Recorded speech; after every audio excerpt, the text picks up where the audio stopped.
lot of it in Batman vs Superman. Right. They wasted like 6 movies worth of content in one movie that wasn't really good. Yeah. They wasted the Batman vs Superman.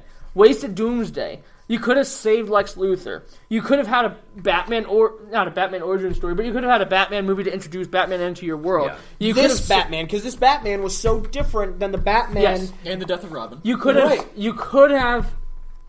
have had so many movies if you just stuck to Batman vs Superman and had done a Batman movie previously, of course. But if you had just stuck to that, you would have saved yourself so much content. You could have saved Doomsday for a Justice League movie later. You could have saved the death of Superman for a movie later. Right. You didn't. You used it all. You put the whole kitchen sink in there. And that's why I'm saying they shot their bullet and they missed.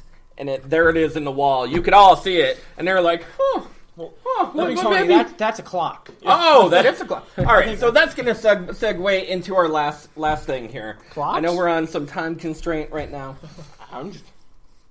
Even though Marvel made a subpar performance at this Comic-Con, they did have several things. They did give you Gifted, the new season.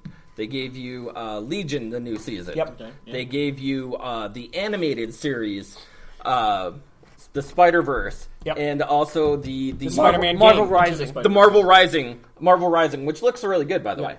How do you think they felt? How do you feel about that?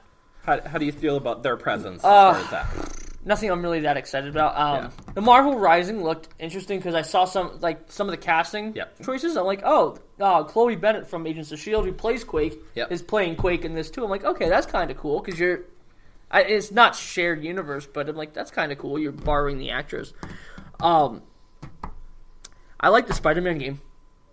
To be honest, that looked really good. If you guys haven't, that's the other thing about Comic-Con. Like they do introduce games and they introduce. To be honest, I was a little disappointed because there's this secret project in the works for Marvel. It's a video game.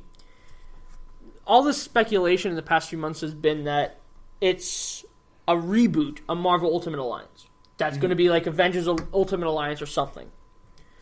It's been kept under wraps. I thought it was going to be at E3 this year. Yep. And I'm like, no, because they had one of the Russo brothers. I'm like, oh, he's there to announce it. Oh, I thought maybe at Comic-Con this year we do get at least the title of what this is. Sure. And what's coming. We got nothing. It is a very secret project they haven't let out yet. Maybe it releases with Avengers 4 for the tie-in game. But I was a little disappointed I didn't see that. Yeah.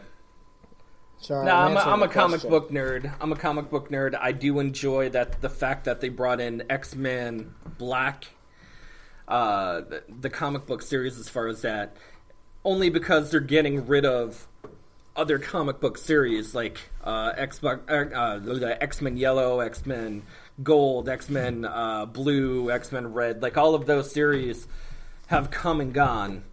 They're going to introduce X-Men Black now into the comic book series. I think it's a cool way for them to introduce new characters. How do you feel about them doing it that way? Like they're going to introduce through the comic books in order to get comic book people to actually watch their movies. Like, I don't think it matters because comic book people are already watching their movies. And that's what I'm also that's saying. not the audience they have to win over. Yeah, right. They don't have to win over any audience. They shatter box office records. Yeah. They don't have to win over any audience. Yeah. Which is why it doesn't matter. For me, it doesn't matter either. Like I'm in that wishy-washy zone. I enjoy comic books, but I'm not a comic book collector by any means, anything like that. It doesn't matter. It is what it is. Yeah, it is what it is to me. There is no Star Wars content. Which I don't know if Star Wars is usually Comic-Con. I don't think it is. I don't think it is. Well, there was the announcement of Star Wars: The Clone Wars series coming back. That's true. That was announced, which I know made a lot of people happy. To me, I don't really care. I didn't really. I tried watching know the a lot series, of but it was a people. little. I know a lot of people that made it. I think I watched it because it was canon, and that's right. And even then, I did it when I was doing other things. Last summer, I tried to get into it. It was on Netflix. I thought it was too childish. I watched like 5 episodes, and I'm like, I don't know if I could do this. You have to watch the later episodes. I've heard the later episodes are better, but I know people are excited for that. Yeah, and that was Star Wars. There you go. But I guess that's how we all feel about San Diego Comic-Con, you know? I mean, Marvel's trying to do their thing today. I know they have a couple things going on for Sunday to try to wrap up Comic-Con. Yeah. And who knows, by the time you guys have checked out this podcast... Things might have changed. Something might have been released. I'm checking now if something has been released. It's very possible. Very possible. But, yeah, I think that's all we got. You don't even have a rant today because it's going super long. But... Yeah, that's all right. That's all right. Yeah, you're okay with that? I have one I could do, but that's all right. I think we should give our watching viewers a little something of the vein thrombosis. We'll do it next week. All right? We'll do it next week. All right. We're going to start live streaming every time, I think. Yeah, I think we get a lot of nice comments. I think it went great, and I think I like having the viewers being able to ask questions, so it gives us more to talk about. That was great. That was great. We'll live stream every week. Normally, Tuesday nights at 7:30. This week, Tony has gone on vacation, so we did it Sunday night. But normally, Tuesday nights at 7:30, be looking for us to start live streaming. Yeah. That'd be great. You can catch us. Tony, where can they find us? Well, they can find us now on... Facebook Live. Facebook Live. Guys, like it, share it. Yeah. Comment below if you guys want to hear anything. Like I said, just hop on the live feed. Yeah.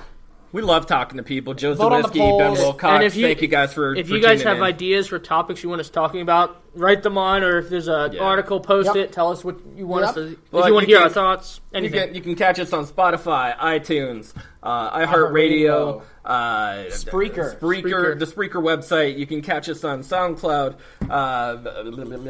Tumblr. We're gonna make a Twitter soon. I have it on my Twitter. Okay, that was one of our original ideas, and it just didn't quite pan out yet. You can catch it on Tony Kaz, CAZ1. There you go. You can follow me. I'm at the Burning Brush, BRUSH, at the Burning Brush on Twitter and Instagram. If you want to follow me, Instagram as well. I almost forgot about that. So there's so many. Maybe one day we'll get blue check marks. Ooh, look out! As always, though, guys, you know what? Stay nerdy.